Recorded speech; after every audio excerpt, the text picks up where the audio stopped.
네, 미국 태양광 산업 전망과 수혜주에 대해서 함께 알아보겠습니다. 네, 태양광 정말 오랜만에 주제로 또 등장을 했던 것 같은데요. 사실 한동안은 신재생 에너지가 참 핫하다가 올해 들어서는 2차 전지에 밀려서 그런지 많이 주목을 받지 못했어요. 일단 태양광 산업에 대한 전망부터 들어볼까요, 전문가? 예, 사실 작년에는 그 태양광이 태조 이방원의 네. 태였죠. 그렇죠. 예, 그래서 태양광이 굉장히 핫한 종목이었고 주가도 많이 올랐었습니다. 그런데 올해는 상대적으로 주목을 받지 못하고 있어요. 사실 시황이 안 좋아진 것에 그 큰 영향이 있다고 보겠고요. 네. 그렇다고 해서 태양광이 산업이 계속 안 좋은 건 아닙니다. 아시다시피 태양광이라는 건 재생에너지에서 가장 큰 비중을 차지하고 있는 발전원이죠. 네. 저희 이제 S&P 같은 데서 이제 전망을 하는 것을 보면은 이제 그 태양광 비중이 22년에는 48%에서 이제 2050년에는 62%까지 확대된다 이렇게 전망을 하고 있어요. 재생에너지 중에서도요. 네. 그 얘기는 뭐냐면 모든 재생에너지가 성장을 하죠. 성장을 하는데도 비중을 늘리는 전환이라는 겁니다. 이렇게 비중을 늘리면서 성장하는 발전원은 태양광하고 해상풍력 이렇게 두 가지예요. 그래서 네. 이제 타 재생에너지보다도 태양광과 해상풍력의 속도가 빠르다. 이렇게 일단 인식은 하고 계셨으면 좋겠어요. 태양광이 어디 가거나 사라지지는 않았습니다. 네. 그런데 IEA 같은 데서 이제 그 매년 모듈 이제 설치 전망을 하잖아요. 네. 모듈 설치 전망을 하는 것을 보면 사실 올해보다 내년에 조금 더 성장이 낮아지는 것으로 네. 그렇게 보고 있기는 합니다. 그래서 글로벌 성장 속도가 조금 24년에 완만해지는 건가? 뭐 이렇게 생각을 하실 수도 있어요.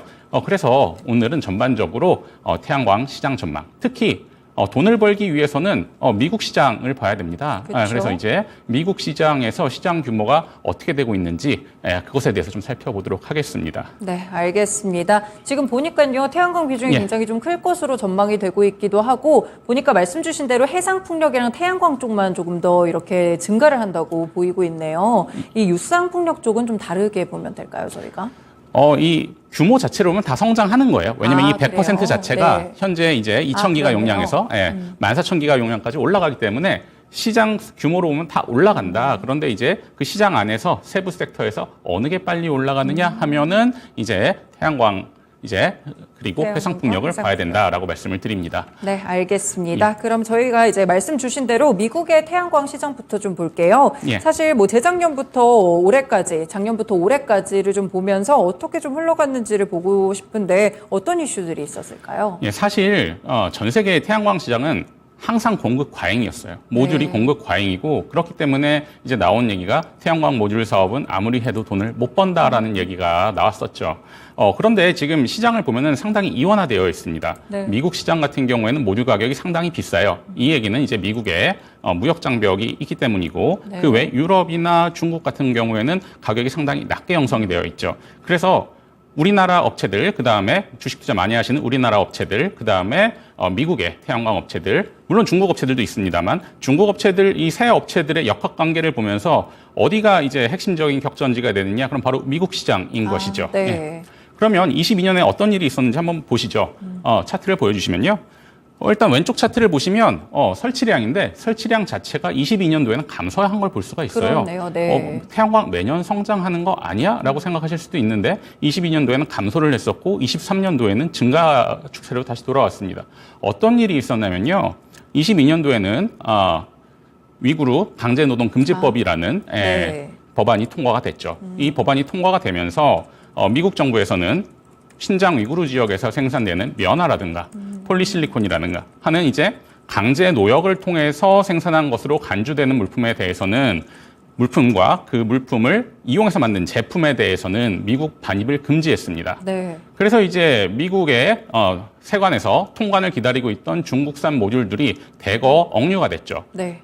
그래서 어떤 일이 일어났냐면 미국 시장 안에는 밸류체인이 별로 없습니다. 그렇기 때문에 수입에 의존을 하고 있었는데 네. 세계 모듈 시장의 대부분을 차지하는 중국 모듈이 미국에 들어오지 못하다 보니까 모듈 공급 부족이 일어난 거죠. 모듈 공급 부족이 일어나면서 오른쪽 차트를 보시면 회색 선이 가격입니다. 네. 모듈 가격은 역사적으로 한 번도 오른 적이 없습니다. 새로운 기술이 나오고 대형화되고 하기 때문에 모듈 가격은 항상 떨어지는 게 정상인데 2022년도에는 모듈 가격이 올랐어요. 네. 예, 한마디로 미국이 무역 장벽을 세웠고 이 무역 장벽 하에 바틀렉에 걸리면서 이제 가격이 올랐고 상대적으로 이때 미국의 제품을 팔 수 있었던 회사들, 한국이나 미국 회사들이죠. 이런 회사들은 수혜를 받았다.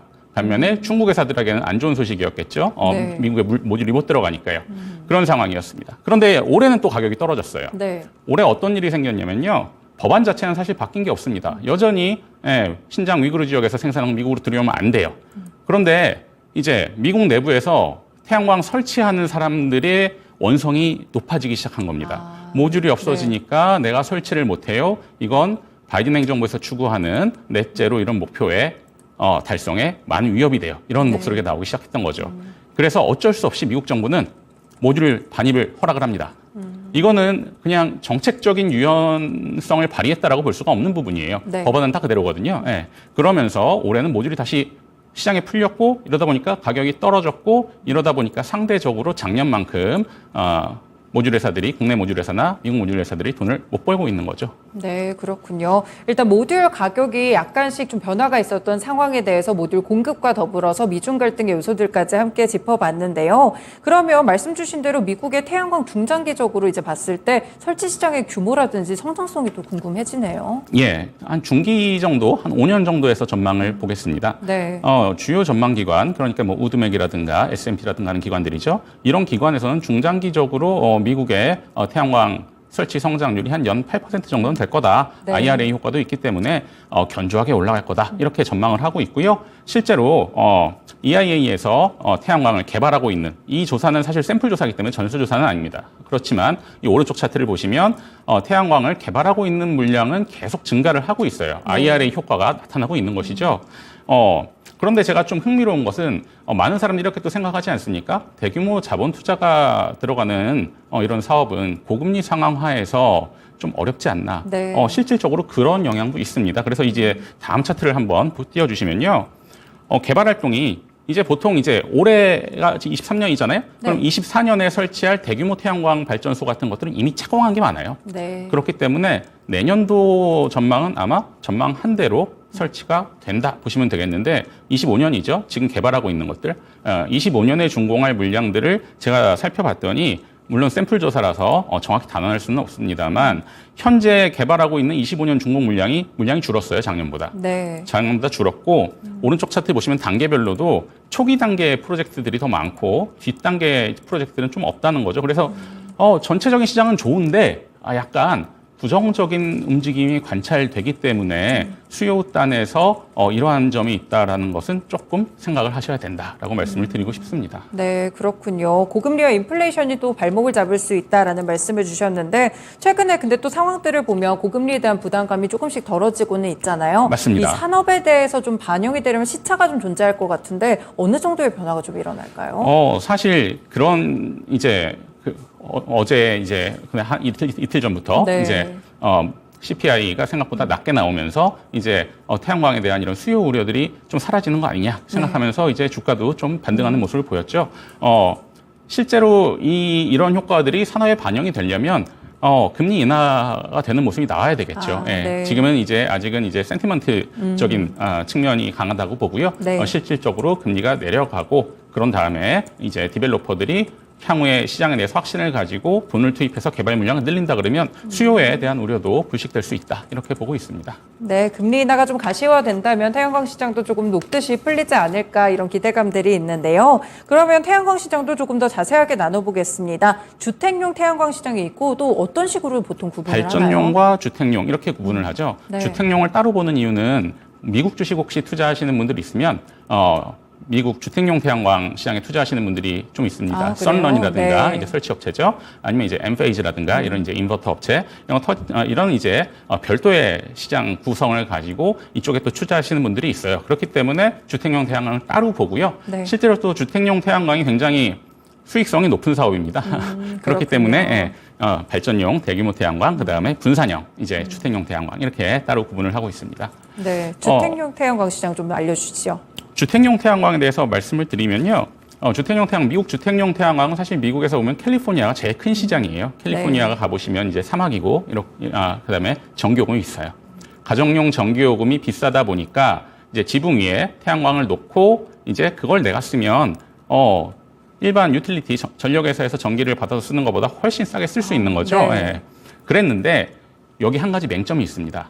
사람들이 낮에는 사실 집에 잘 있지 않아요. 그렇죠. 그런데 발전량은 낮에 제일 많거든요. 그러다 보니까 이제 주택용 태양광을 장려하기 위해서 NEM이라는 넷 미터링인데 어떤 정책이냐면요. 낮 시간대에 발전되는 전력인데 쓰지 못하는 전력, 잉여 전력이죠. 이 전력은 다시 외부로 팔 수 있게.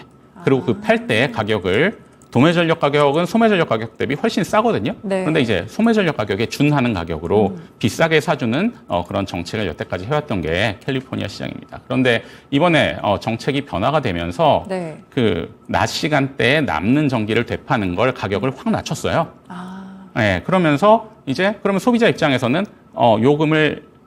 전기 요금을 낮출 수 있는 규모 자체가 줄어드는 효과가 나오는 그렇죠. 것이죠. 네. 예, 그렇기 때문에 태양광 수요가 단기적으로 캘리포니아에서는 주택용 태양광 수요가 주는 것 아니냐 이렇게 이제 말을 하고 있고 이것도 전망사 공통으로 내년도는 역성장이 될 수 있다 이렇게 이제 보고 있습니다. 고금리하고 그 다음에 이 정책 변화 두 가지가 겹쳐져 있는 상황이죠. 네, 그렇군요. 그래도 중장기적으로 봤을 때는 잠재력이 좀 높다고 봐도 될까요? 예, 사실 지금 주택용 태양광이 설치된 건 미국의 전체 가구 중에 한 4% 정도밖에 되지 않습니다. 조금이네요. 예, 네. 그리고 지금 저는 두 가지 한 차트를 보여드리고 싶은데요.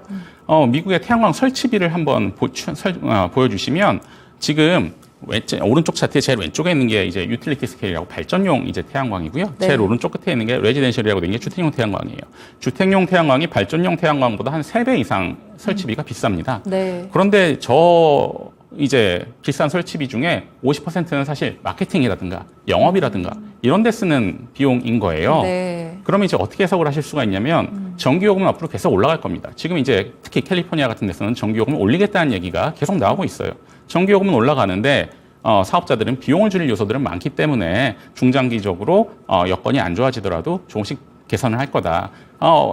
요즘에 보시면 또 이번에 썬런이 좋은 실적을 냈는데 네. 썬런 같은 경우에도 보면은 태양광이 수요가 내년에 줄어들 것이라는 우려가 있잖아요. 그렇기 때문에 ESS를 같이 팔고 있습니다. 이제 낮 시간대에 나오는 전기를 ESS에 한마디로 물통을 하나 달아 놓는 거죠. 예, 저장해 놨다가 네. 저녁 시간대에 쓰면 경제성을 다시 올릴 수 있어. 이런 이제 어프로치로 접근을 하고 있습니다.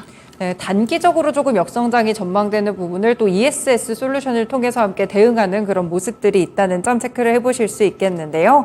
그러면 주택용 태양광 시장을 알아봤고 저희 모듈 시장도 아까 잠깐 언급을 주시기는 했지만 계속 좀 알아볼게요. 전망에 대해서 어떻게 예. 볼까요? 모듈은 사실 제가 앞에서 수급에 대한 위험 요인이나 이런 걸 좀 말씀드렸는데 저는 이제 모듈은 사실 수급보다 정책이다 이렇게 보고 있습니다. 그래서 네. 결론적으로는 지금 미국이 무역 장벽을 얼마든지 더 세울 수가 있어요. 하지만 그렇게 하면 내부에 태양광 공급망이 구축이 안 된 상태에서 태양광 설치가 안 되기 때문에 열어주고 있는 겁니다, 일부러. 네. 그러면 결과적으로 봐야 될 건 두 가지라는 거죠. 한 가지는 밸류체인 구축이 언제 되나. 다른 한 가지는 그러면 미국은 무역 장벽을 올릴 것인가. 이렇게 네. 두 가지를 봐야 되는데 지금 지난 8월에 중국 태양광 업체들이 이제 한 2년 전에 이제 그 반덤핑, 그다음에 우회 수출에 대한 관세를 맞았습니다. 관세를 맞았는데 그걸 회피하기 위해서 동남아를 통해서 우회 수출을 하고 있었어요. 네. 그 우회 수출에 대한 결과가 8월에 발표가 됐습니다. 그래서 우회 수출에 대해서 이제 5개 업체가 이제 우회 수출하고 있다는 판단을 받았고요. 지금은 동남아 패널에 대해서 바이든 정부에서 태양광 설치를 장려하기 위해서 관세 면제를 해주는 기간이고 이 기간이 내년 6월까지입니다. 네. 내년 6월이 지나면 이제 관세가 나와요. 다만 6월 이전에 미국에 들어간 물량들 있죠. 중국 업체들이 가지고 들어간 물량 팔지는 않더라도 이 물량은 12월까지는 관세 없이 팔 수 있어요. 네. 하지만 관세는 6월부터 부과가 되기 때문에 내년 6월이 지나면 관세 부과 효과가 나타나면서 시장은 서서히 이제 수혜가 나타날 거다. 중국 업체들한테는 조금 안 좋은 영향이겠고요. 네. 한국이나 미국 업체들한테는 수혜가 나타날 거다. 이렇게 보고 있습니다. 네, 그렇군요. 미국이 자체적으로 좀 태양광에 대한 밸류체인을 구축하기 위해서 그럼 모듈 말고 다른 쪽도 자급을 할 수 있는 상황일까요? 예, 그래서 이제 한번 보겠습니다. 차트를 이거 뒤에 두 개 정도 뒤에 있는 차트를 한번 띄워주시면요. 네. 지금 태양광을 만들기 위해서는 폴리실리콘이라는 걸 만들어야 돼요. 폴리실리콘을 만들고 이걸로 웨이퍼를 만든 다음에 셀과 모듈을 제작하게 됩니다. 이 모듈은 이제 최종 제품이고요. 중간에 들어있는 이제 태양 전지를 만드는 게 앞단계 과정이죠. 네. 지금 물론 어나운스 기준이니까 확실하진 않습니다. 확실하진 않은데 지금 보시면 모듈과 셀 같은 경우에는 지금 미국 예상 수요, 25년, 26년 예상 수요가 한 40기가와트 정도 된다고 보고 있는데 네. 어나운스된 물량은 이 정도를 충분히 충족을 해요. 예, 충족을 하기 때문에 이 정도까지는 어느 정도 자급이 된다라고 하면 미국도 이제 관세 장벽을 올릴 거다. 저는 그렇게 보고 있고요. 다만 폴리실리콘이나 웨이퍼 같은 경우는 뭐 AMPC를 반영을 하더라도 첨단 네. 제조에 대한 세액 공제를 반영을 하더라도 지금 경제성이 좀 없다 이렇게 보고 있거든요. 그렇기 때문에 지금 앞단에 투자가 많이 안 이루어지고 있고 이렇게 된다면 폴리실리콘이나 웨이퍼는 미국에서도 수입을 하는 그림으로 가겠죠. 근데 이것을 어디에 수입하는지 아니면 이거를 규제를 더 세게 갈지 이런 부분은 한번 지켜봐야 될 것 같습니다. 특히 이 그 셀이나 모듈에 대한 수입 규제에 전 ITC를 조금 한번 말씀을 드리고 싶은데요. 시간이 네. 있다면 이제 AMPC라고 미국에서 밸류체인을 가지고 제조하는 물품에 대해서는 이제 지금도 이제 그 텍스 크레딧을 주고 있어요. 예, 보조금을 주고 있는데 이제 그 여기서 나온 미국산 제품을 가지고 프로젝트를 했을 때 태양광 발전소를 만들었을 때 PTC라고 하는 전력 생산하는 거에 대해서 보조금을 주거나 아니면 ITC라고 하는 투자비에 대해서 보조금을 줍니다. 그런데 이 ITC를 받기 위해서는 미국산 모듈 그런데 미국산 모듈에 여기 보시면 여기 포토볼틱 모듈인데 이 안에는 포토볼틱 셀이 들어있어야 된다고 나와 있습니다. 네. 그래서 미국산 셀이 들어가 있는 미국산 모듈을 써야 보너스 세액 공제, ITC에 보너스 네. 세액 공제를 받을 수가 있다는 거죠. 원래 ITC가 태양광 프로젝트에 대해 30%가 부여가 되는데 보너스 세액 공제가 10%입니다. 그런데 이제 이 10%라는 게 사실 금액이 되게 커요. 왜냐하면 레지던셜 태양광이라고 하면 아까 이제 숫자를 잘 모르시겠지만 투자비가 예를 들어 와트당 뭐 3불에서 4불이에요. 10%라고 하면 30센트에서 40센트입니다. 네. 그런데 미국에서 지금 팔리는 모듈 가격이 30센트 정도예요. 30센트에서 40센트. 이렇기 때문에 이게 또 굉장히 큰 부분이기 때문에 미국이 이런 부분을 종합적으로 놓고 당근과 채찍을 쓰고 있다 보시면 되겠고 이게 네. 구체화되는 게 저는 내년 하반기가 될 거다 이렇게 보고 있습니다. 네, 그렇군요. 전반적으로 이제 미국 태양광 시장까지 해서 저희가 규제에 대해서 그리고 또 세액공제 혜택에 대해서 같이 좀 알아봤는데요. 그러면 연구원님이 보시기에 국내에서는 어떤 업체들을 좀 태양광 쪽에서 보는 게 좋다고 생각하시나요? 당연히 이제 미국의 밸류체인 구축이 되는 업체들이 이제 가장 내년 하반기부터는 수혜를 받게 될 것이고요. 네. 예, 그런 업체들을 중심으로 국내 주식은 보시면 좋을 것 같습니다. 뭐 대표적으로 뭐 하나솔루션 이런 거 체크해 보면 될까요? 예, 그런 거 보시면 될 것 같아요. 제가 근데 이제 주식 커버는 하고 있지 않아가지고. 예. 네, 알겠습니다. 저희 태양광 섹터에 대한 전반적인 의견까지 함께 들어봤습니다. 태양광 섹터 예전에는 참 좋았다가 관심에서 조금 멀어진 섹터기도 한데요. 그렇지만 내년 하반기 다시 한번 도약할 만한 모멘텀들도 있으니까요. 함께 체크해 두시면 좋을 것 같습니다. 일부 쉬운 산업 읽어주기였습니다.